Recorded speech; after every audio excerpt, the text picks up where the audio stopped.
હાસોડ તાલુકાના અણિયાદરા ગામની બસ છેલ્લા 6 મહિનાથી અનિયમિત આવતા શાળાના બાળકો અણિયાદરાના સરપંચ તથા ભરૂચ જિલ્લા કોંગ્રેસ મહામંત્રી પરેશ પટેલે હાસોડ મામલતદારને આવેદનપત્ર પાઠવી રજૂઆત કરી હતી। હાસોડ તાલુકાના અણિયાદરા ગામે છેલ્લા 6 માસથી વિદ્યાર્થીઓની બસ અનિયમિત આવે છે।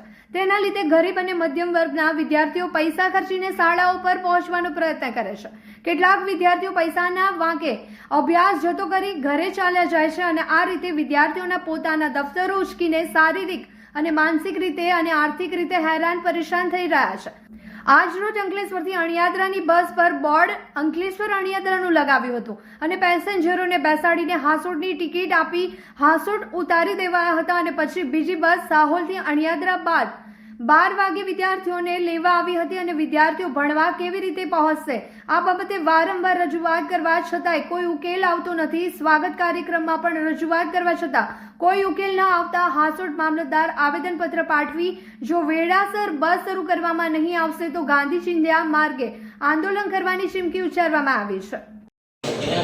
અંકલેશ્વર ડેપોમાંથી ઉપડતી બસ અંકલેશ્વર અણિયાદરા જે અંકલેશ્વરથી 8:15 કલાક મિનિટનો ટાઈમ છે। અણિયાદરા ગામ પર આવવા માટે 9:30 વાગ્યાનો એમનો ટાઈમ છે। તો આ બસ છેલ્લા 6 મહિનાથી બિલકુલ અનિયમિત છે। અઠવાડિયાની અંદર 3 દિવસ આવે 3 દિવસ નથી આવતી, જેથી વિદ્યાર્થીને પુષ્કળ હેરાન થવાનો વખત આવતો છે। વિદ્યાર્થીઓ સ્કૂલ પર ટાઈમસર પહોંચી શકતા નથી।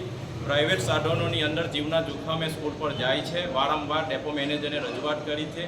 બુધવારના દિવસે તાલુકા સ્વાગત કાર્યક્રમની અંદર નાયબ ડીડીઓ સાહેબને મેં લિખિત અને મૌખિકની અંદર રજૂઆત કરી છે। આજે આ બસ અંકલેશ્વરથી હાસોડ આવી અણિયાદરાના પેસેન્જરો હતા। ડેપો મેનેજરે આ બસ અંકલેશ્વર હાસોડની અંદર ઊભી રાખી છે। બસ 20 મિનિટ ડેપોમાં ઊભી રહી છે અને એ બસ પાછી અંકલેશ્વર ચાલી જાય છે।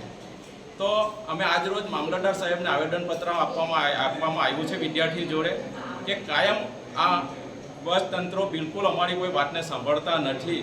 જો અમારી વાતને ધ્યાનમાં ન લેવામાં આવશે તો અમે ગાંધી ચિંધ્યા માર્ગે આંદોલન કરીશું।